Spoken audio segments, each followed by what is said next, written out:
Chapter 27.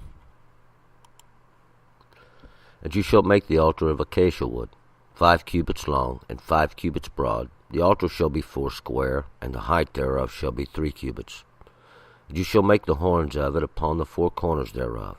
The horns thereof shall be of one piece with it, and you shall overlay it with brass. And you shall make its pots to take away its ashes, and its shovels, and its basins, and its flesh hooks, and its fire pans. All the vessels thereof you shall make of brass. You shall make for it a grating of network of brass, and upon the net shalt you make 4 brazen rings in the 4 corners thereof. And you shall put it under the ledge, round the altar beneath, that the net may reach halfway up the altar. And you shall make staves for the altar, staves of acacia wood, and overlay them with brass. And the staves thereof shall be put into the rings, and the staves shall be upon the 2 sides of the altar, in bearing it. Hollow with planks shalt you make it, as it hath been shown you in the mount, so shall they make it.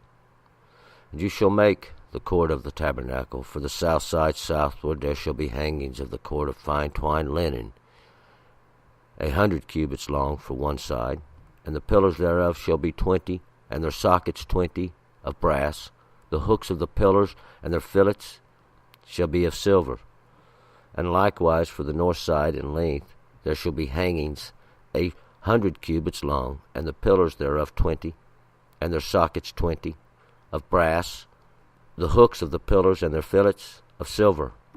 And for the breadth of the court on the west side shall be hangings of 50 cubits, their pillars 10, their sockets 10, and the breadth of the court on the east side eastward shall be 50 cubits. The hangings for the one side of the gate shall be 15 cubits, their pillars 3, and their sockets 3. And for the other side shall be hangings of 15 cubits, their pillars 3, and their sockets 3. And for the gate of the court shall be a screen of 20 cubits of blue, and purple, and scarlet, and fine twined linen, the work of the weaver in colors. Their pillars 4, and their sockets 4. All the pillars of the court round about shall be filleted with silver, their hooks of silver, and their sockets of brass. The length of the court shall be 100 cubits, and the breadth 50 everywhere, and the height 5 cubits, a fine twined linen, and their sockets of brass. All the instruments of the tabernacle, and all the service thereof, and all the pins thereof, and all the pins of the court shall be of brass. You shall command the children of Israel that they bring unto you pure olive oil, beaten for the light, to cause a lamp to burn continually in the tent of meeting, without the veil, which is before the testimony. Aaron and his sons shall set it in order, to burn from evening to morning before the Lord. It shall be a statute forever throughout their generations on the behalf of the children of Israel. All right, let's go back up to verse 1. We, once again, are continuing as we go on from the explanation. The Lord is speaking to Moses. He is the one that was drawn out, giving him the details of these instruments of that will be used for the Lord's service. Every bit of it has a purpose. Every bit of it has a meaning, and it's used, you might say, in 2 different ways. It's used for the service of the Lord, in 2 different understandings, we should say.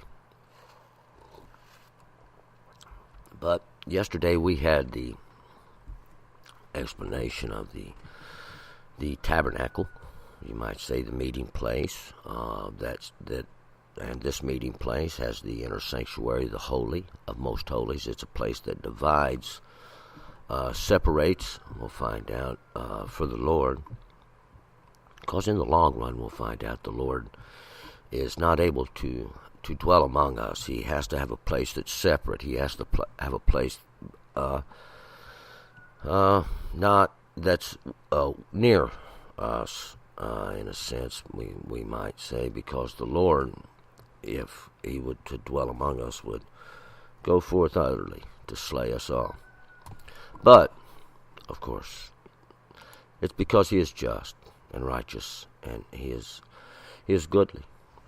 And we, just simply because he is, we can't be. Now, we're going to pick it up here in verse 1, and we're going to continue. Well, I'm going to pick it up with the altar, give a little more detail about the altar. Verse 1, and you shall make the altar of acacia wood, 5 cubits long, and 5 cubits broad. The altar shall be foursquare, and the height thereof shall be 3 cubits. So now we're going to build the altar. The altar is just simply a place where they would make atonement. And we'll find out a lot of people, there's going to be a great disagreement for all the practices that are associated with the altar. Of course, we'll find out the purpose was to try to give you some understanding from the beginning, and sometimes the overall context gets lost, and the altar is not a place of slaying. Of course, it is in a sense. Of course, it's we'll find out the Lord creates everything, and because there's life, we got death. Because there's beauty, we have ugliness. Because there's good, we have bad. He's not limited in his creation in any way. That's what makes him Hashem. The presence, he doesn't have to be here. He's outside of that understanding, like where we have to be present in a sense to do anything. He does not. He's not limited like we are. But this altar, the Lord, we'll find out in the beginning, give Adam and Eve these skins of animals to cover their sins. In a sense, that's what happened. This was the kind of the context we take it from. The animals was given to make atonement for your skin, because there was a separation made you from the animal in the beginning. Unfortunately, man didn't kind of keep his end of the bargain, you might say. But it's all for a purpose. See, we can't say that the Lord didn't intend or didn't plan for it to be this way. But the Lord wanted you to experience the feelings, as the Lord has feelings, just like we do. And the experience, because as we'll see, as with as many people as there can be, there's as many experiences that there will be. But back to the altar. We have this altar, and the measurements of it's 5 cubits. So a cubit, not concerned to the exact length of the cubit at this moment. It's not a secret, but we're not concerned with that, because it's simply a measurement that's already been determined. It's a set length, and that's how long it is. It's a measurement that's determined for grace, and it's going to be used for the same thing. It's a measurement that's used for grace. The altar shall be foursquare. That's equal in measurement all the way around. Is basically what that says. Foursquare, because it's the work of the Lord on each side, grace, and the height thereof shall be 3 cubits as well. The height, you might say, it's what it'll hold. It's what it can do. It's what its ability is, you might say, to hold. And it's 3 cubits. And that's a measurement that completes it. It's a measurement to complete it or to make it strong. 2. You shall make the horns of it upon the 4 corners thereof. The horns thereof shall be of one piece with it, but you shall overlay it with brass. So it's going to be one piece, and we'll find out it's hollow, made of boards.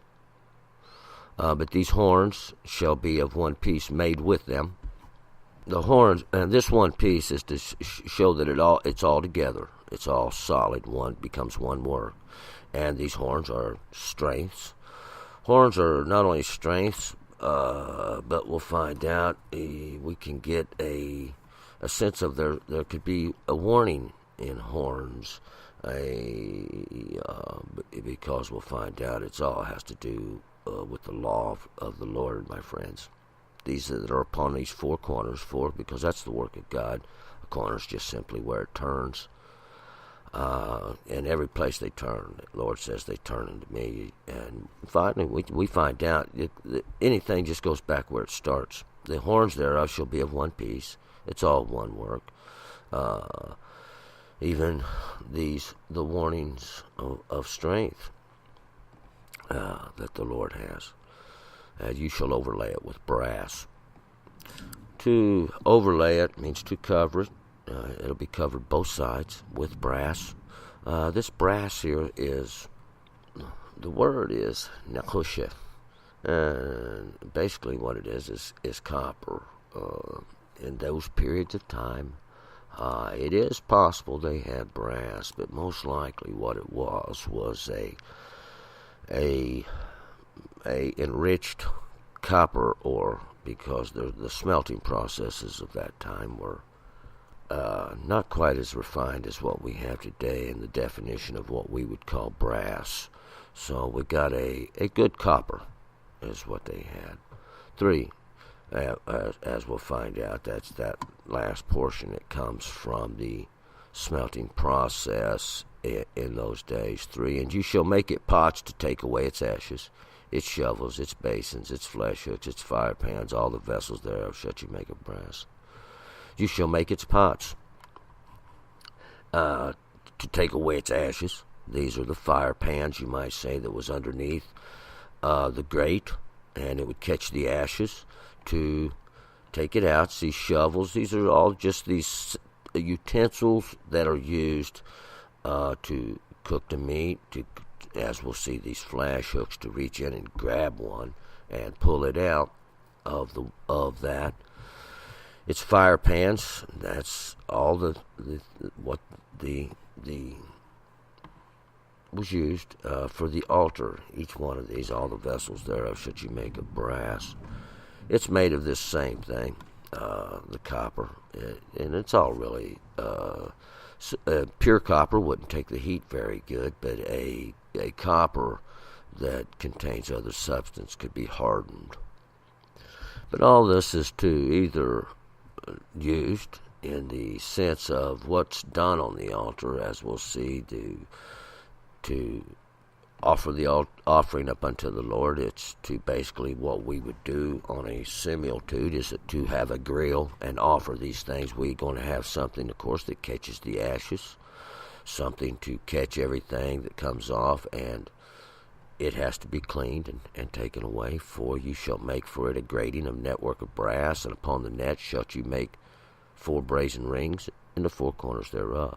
You shall make for it a grating, a network of brass, and a grating simply just like that. This, just like you would have on your grill, a network, a brass, a grating, and that's what it's for. And upon the net shalt you make 4 brazen rings in the 4 corners thereof. And we'll find out these 4 rings, that which goes around of brazen.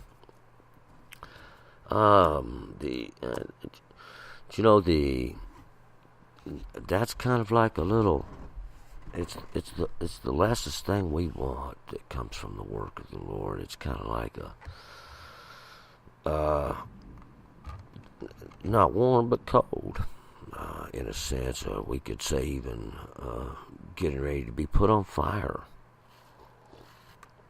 It's like a judgment that's not yet happened. It's these rings, these things that go around in the 4 corners. That's where they turn, you might say, because it's the work of the Lord there in each one of these corners. 5, and you shall put it under the ledge, round the altar beneath, that the net may reach halfway up the altar. You shall put it under the ledge, around about the altar beneath it.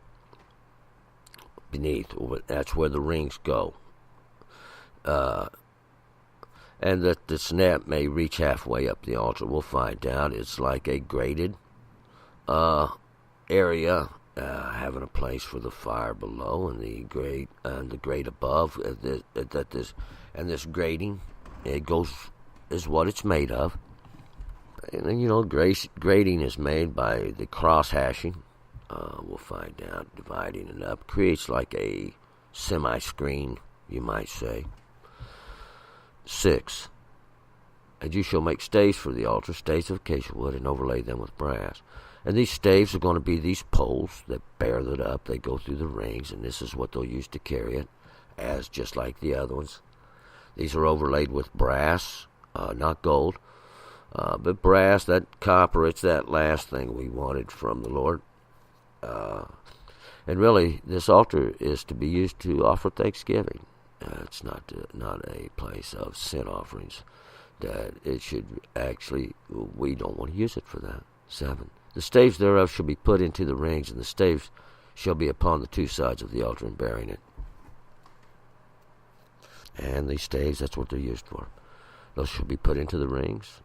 That's those things that go around. These 2 poles, we can witness them. That's what's carrying it. These staves shall be upon the 2 sides of the altar. Witness those things that are made plain by the Lord of the altar, and bearing it. And the thing is there's because there's no place to make atonement unto the Lord. We'll find out, my friends. Everything just keeps getting further away. There's a greater distance, and because that's what happens, is the knowledge, understanding gets lost, the visions, the perceptions of the truth, they get taken away, as we'll see. 8. Hollow with planks shall you make it, as it hath been shown you in the mount, so shall you make it. And it was hollow with these planks, these boards, those things that was split out, separated for a purpose, you might say, as it, just like all these things appeared to Moses in the mount. We'll find out the Lord showed them to him. He was able to see these things. 9. You shall make the court of the tabernacle. For the south side southward there shall be hangings for the court of fine twined linen, 100 cubits long for one side. Now we're changing subjects. We're going to get to the court. You shall make the court of the tabernacle. See, the tabernacle is within the court. So we had a tabernacle built yesterday. It's a large tent. It's got a little smaller tent inside, you might say. The sanctuary is within the tent. Now the tent is within the court, and that's what we're going to have, is this court. A court is simply a katser. Katser is basically it's an enclosure of some sort, like a little stockade. We'll find out, though, this is not a stockade of great defense, not made of stones or giant trees or anything like that. But all it is a simple curtain. And, that's to give us a little thought there. That's all the Lord put between us in the beginning, was just a little veil. But this court, now we're going to give the measurements of it. For the south side southward, there shall be these hangings, and that's those curtains for the court, of fine twined linen, 100 cubits long for one side. And it's 100 cubits. 100 is always judgment.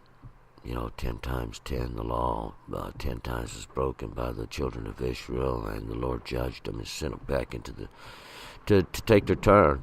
See, because you're going to, one way or another, my friends, the Lord is greatly merciful, and He doesn't wish for nothing. But this, in the beginning, was that which was made plain, even this that was measured out. There's judgment. It's wound finely and entwined into these curtains, these things that separate the court from everything else in the world. 10. And the pillars thereof shall be 20, and their sockets 20, of brass, the hooks of the pillars, and their fillets shall be of silver. The pillars are simply those things that are stood up. They're upright, erected for supports. basically, is what they were for. Thereof, there shall be 20, and their sockets 20. So there's 20 pillars along the one side. That's the south side. And south is always that place of witness. 20, 2 times 10. We can witness the law. The 20 is redemption. Their sockets are 20. The sockets is something, then it's a it's like a something for strength, to give it some strength, like a base. In this case, there was a socket. Their sockets are 20, and that's to give it some strength. We get to witness law. It's redemption, and that's how we'll get redemption, my friend. We witness the law. We'll find out the confusion is simply those that don't have the law. The hooks and the pillars and the fillets shall be of silver. The hook is something. Actually, it's a bob. A hook is. Vav just happens to be the 6th letter of the Hebrew alphabet. 6 just happens to be we can use as a portion that's given to man for the work. But this hook of the pillars, and actually that's what's going to hold up the curtains, and their fillets. A fillet is simply an attachment, something that's attached to the column or attached to these supports. Or the word is kachuk, and they shall be of silver.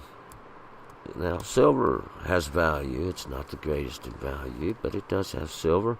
It's kind of something you had to get through trial and error. I like to refer to it as that which has had to pass through the fire, learn from judgment, you might say. A little mistake, or in that similitude. 11.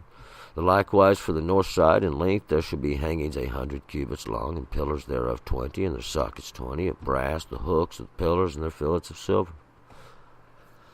So likewise it's an equal measurement to that of the north and that of judgment. You know, we can, 2 ways we can look at it. We can witness it easy enough to see somebody else learn from their mistakes, or we can get our own. And that's what it was determined for. Equality, one for another. The Lord doesn't like to make a difference. He just used the law to separate, and then, of course, both get the same choice. Judgment is the measurement of it in its length. That's what it was determined for. The pillars, not those things that were stood upright. Those things that supported were 20. We could witness the law even twice. It was given. The sockets were 20. Those things that added strength, we witness those too. That's what it was to witness the law. We got redemption of it. These things of brass, like I said, of copper. That's that lesser value, that little, I've referred to it as this cold darkness. It's kind of like a little judgment that comes from the law. You know, when you do something that's wrong, you've got to suffer for it. If you mash your finger with a hammer or make a little mistake like that or get pinched, we'll find out there's some pain. There's a little bit of pain that comes with it. It lasts a little longer than what it took to cause the injury sometimes. These sockets, these things that give us a little strength are equal in number as well to the pillars. Those things that are stuck upright, because they just give it a little strength. It's to witness the law. One way or another, my friends, witness the law of brass. Because that's, like I said, that's that other side of it. There's the sweet and the sour. See, sweet and the sour, good and the bad, positive and the negative. It's always going to be like that. We have 2 sides to the story. We have 2 sides to the court. 2 sides to the tabernacle. There's always 2 sides to everything. As we'll see, and if we go in, there'll be a back and a front. The hooks and the pillars and the fillets of silver. So these hooks, that's those things which hold up, or we'll find out it's just what men do. They actually support all these things that the Lord has pointed out according to His law and His understandings. These fillets are also those things that are attached to it. They're of silver. That's a little bit lesser value. It still has some silver, but it's just basically learning from your mistakes. 12. For the breadth of the court on the west side shall be hangings of 50 cubits, their pillars 10, and their sockets 10. The breadth, the use of the court, that's the portion of the measurement that we're going to get here. That court is the outer place. It's where the assembly would get on the west side, west, that's the made plain what's on the west side. We can even get that darkness. But there shall be these hangings, 50 cubits. But we get this. There's this grace in the law. We get, and this is measured out. Their pillars are 10. We'll find out. And even when we look in that way, we'll have these. There'll be these pillars of 10. There's these supports, 10. It's the law. Their sockets, 10. That which gives them some strength, 10. That's going to be the judgments of them. And it's what we see when we look toward the west. That's the way of darkness. Because there's the law, and we get to witness it as well. It's the work of the Lord. 13. The breadth of the court on the east side, eastward, shall be 50 cubits. And the breadth of the court, that's what it's determined for on the east side. That way of enlightenment, that way of understanding knowledge comes from. We'll see the Lord's equal in His proportions. Depends on what side you're looking at. Eastward, even towards enlightenment, there shall be 50 cubits. There's grace in the law measured out. 14. The hangings for the one side of the gate shall be 15 cubits. Their pillars 3 and their sockets 3. The hangings, these curtains, these things that divide, is just a piece of finely woven fabric like a screen. The sides are a little heavier, of course, than that's going to be in front of the opening here. But these hangings for the one side, and in the beginning these things were made plain. This of the gate, we can take that out, leave it out, because we're going to be talking about the gate in a minute. It was added to it. Shall be 15 cubits. 15, that's 10 and 5. Because, see, the law is grace measured out. These pillars are 3, and that's the strength, or these, that which is upright, that which is correct, and it makes it complete. Their sockets are 3. There's these things that strengthen it are 3, and we can look at those 3. Because we'll find out there was grace in the first 3 ordinances that the Lord gave us. And you can go back and read them for yourself. We just went through there, chapter 20. 15, and for the other side shall be hangings of 15 cubits, their pillars 3 and their sockets 3. And the other side shall be hangings of 15 cubits. 15, once again, the law was grace in the beginning. It was measured out. Their pillars, that's what is upright, and is 3, and their sockets are 3 as well. There's equality. It's equal, it's balanced. We'll see. That's what it appears to me as. 16. And for the gate of the court shall be a screen of 20 cubits, of blue and purple and scarlet and fine twined linen, the work of the weaver in colors. Their pillars 4, their sockets 4. And for the gate, of course, that's that. Gates where they gather, gates where you go in and out of. It's kind of like a door. We'll find out. That's the way they go in to that place of judgment. That's where the Lord gives His judgment. Good or bad. It's good or bad. It could be good or bad. But it will be equal. It will be just. It will be according to the law. But there shall you make a screen of 20 cubits. Because there, a screen is just simply this finely woven fabric. It's not completely to hide it, but it is good enough. That's why the word screen is used. You can see through it. You can see through it, in a sense that, but it is just set there to guard as a symbol to protection of 20 cubits, because we witness the law and redemption, or the law, that's our redemption, my friend, being measured out. The Lord give you the ability to see through as well of this blue, purple, the scarlet. Blue is like the pure light. It's the true understanding. It's that which the Lord gives. It causes it to grow. And the purple is a mingling in of the blue and the scarlet. It kind of gives off that purple as a kind of, some people relate it to royalty, and because that's kind of what we get when we mix the blue and the scarlet together. The scarlet's like blood.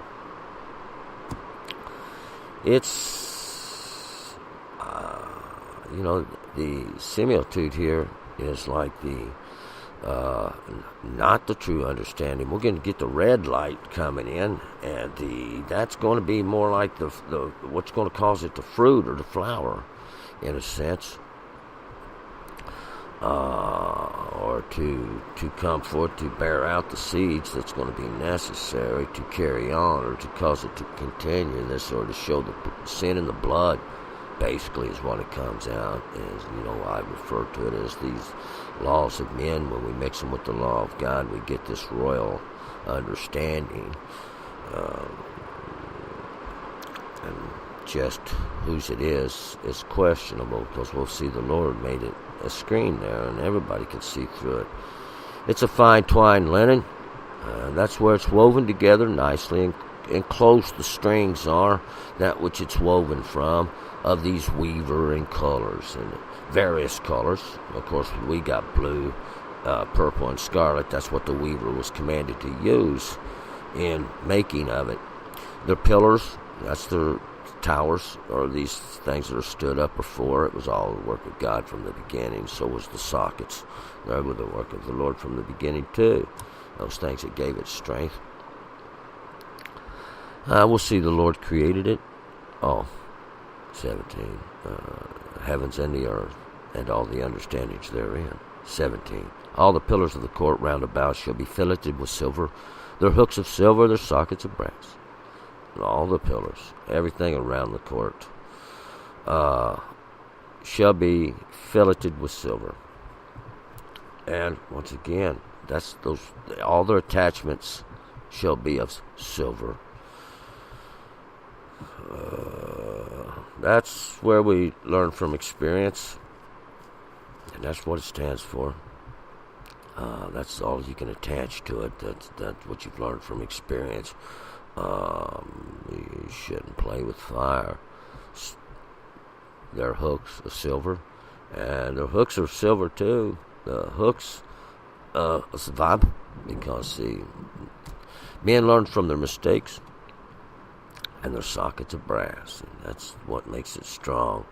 That's the least value we want when we're passing everything through the fire, so to speak, and bringing her down. That's where we had to learn a lesson for ourselves, and we just had to suffer from the mistakes we made. We got a little brass. It really wasn't what we was looking for, but it's what we got. 18. The length of the court shall be 100 cubits, breadth 50 everywhere. The height 5 cubits, of fine twined linen, their sockets of brass. The length of the court shall be 100 cubits, and that's how long it is. It's determined for judgment being measured out. But its breadth is 50.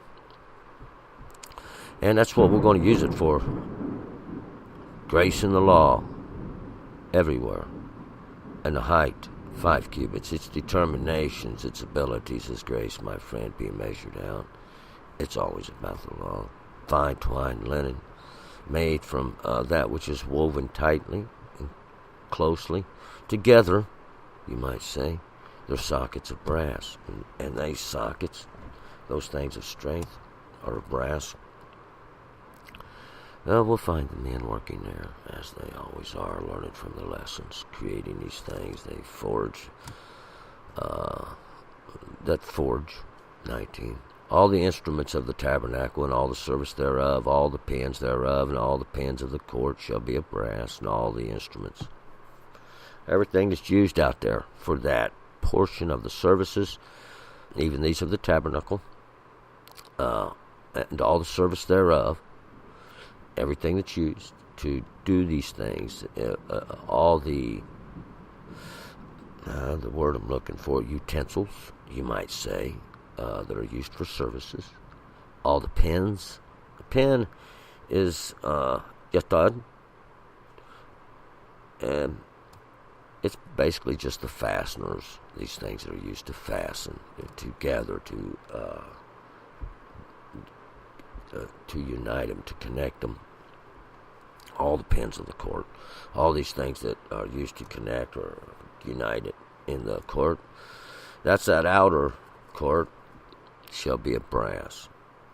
And that's going to be what they're made of, the brass, because it has a semblance to it. It has a meaning. It has something we had to learn to do, to be able to build this, to fashion it up, and to understand it. We're going to have to give these some meaning of what we're going to fabricate this out of. 20.